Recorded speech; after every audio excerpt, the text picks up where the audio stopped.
This Voices from the Field video from the National Center on Intensive Intervention features a discussion with teachers of exceptional children in North Carolina's Charlotte-Mecklenburg schools about how they are supporting students, families, and each other during COVID-19 restrictions.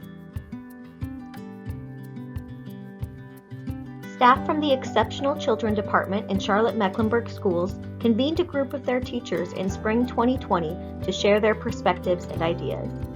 This advisory group includes approximately 20 teachers of exceptional children across Charlotte-Mecklenburg schools.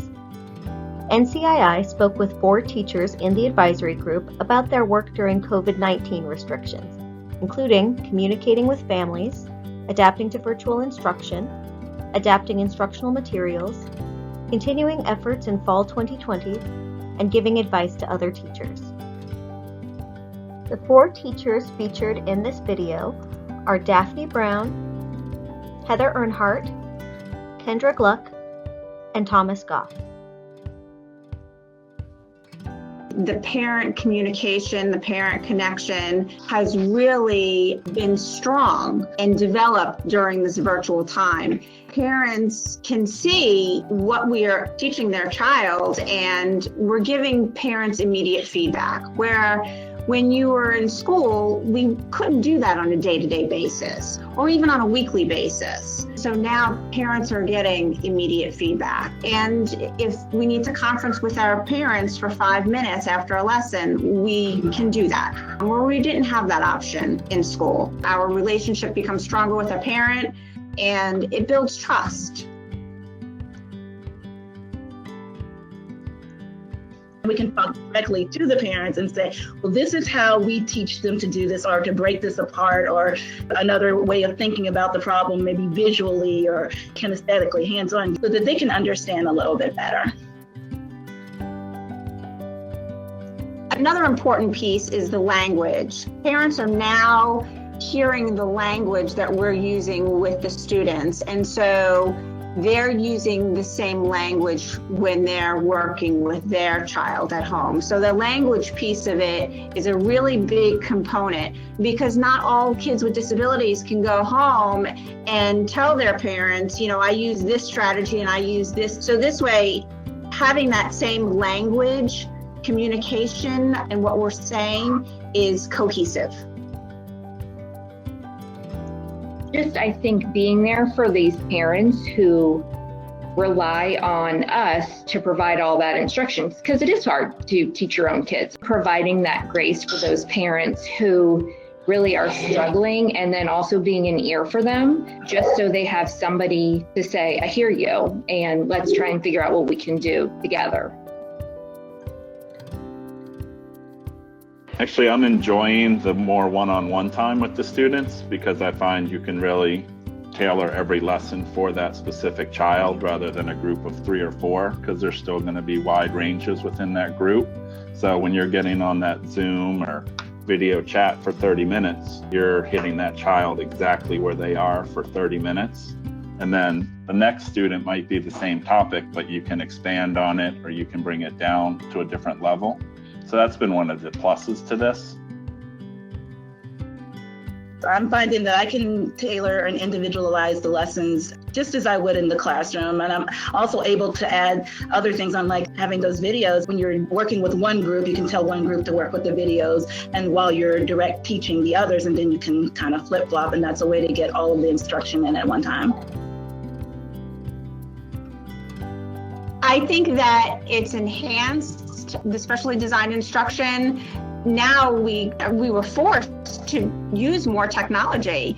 So as a special ed teacher, we're looking for things. Well, what else can I use, or what's going to work? There are some really great pieces out there tech-wise that we can use to enhance the specially designed instruction. And yes, what's going to capture their attention, because it's not easy teaching virtually. One thing that has been a benefit from this is in February and early in March, we were really starting to focus on the end of the year and testing. And now we don't have to worry about that. So I've really been able to focus on just working with the students and continuing to build those relationships. So it's more just day to day, how are we doing?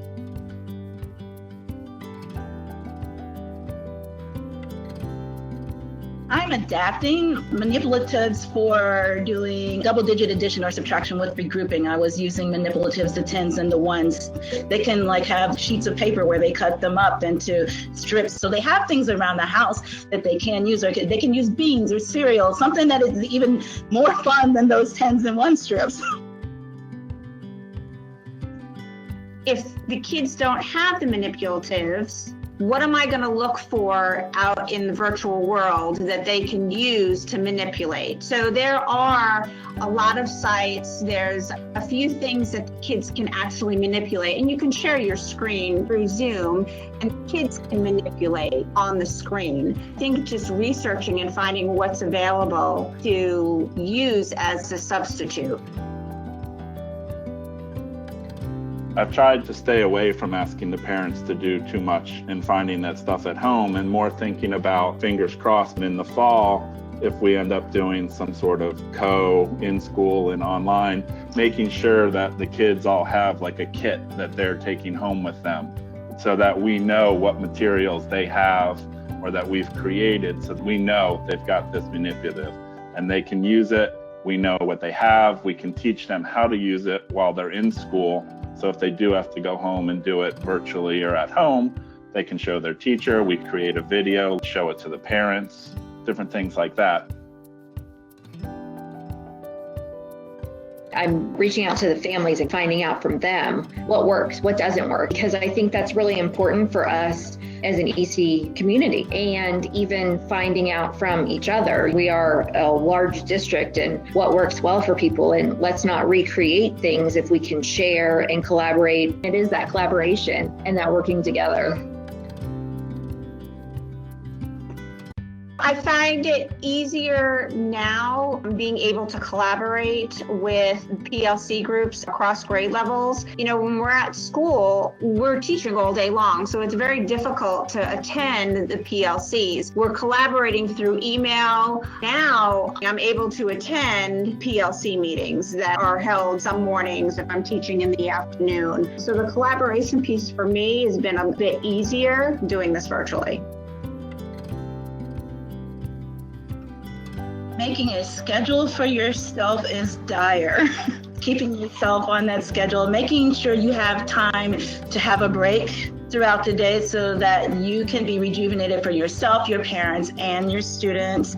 And just knowing that you're doing your best and you're still gonna make some mistakes.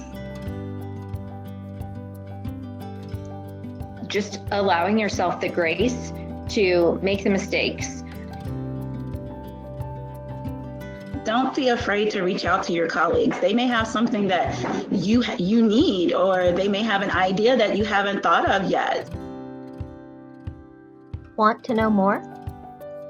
Check out the Voices from the Field page on the NCII website, including the recent publication highlighting the work of Ann Jolly and Laura Hamby from Charlotte-Mecklenburg School's Exceptional Children Department. Check out other NCII resources for practitioners, administrators, and policymakers at intensiveintervention.org.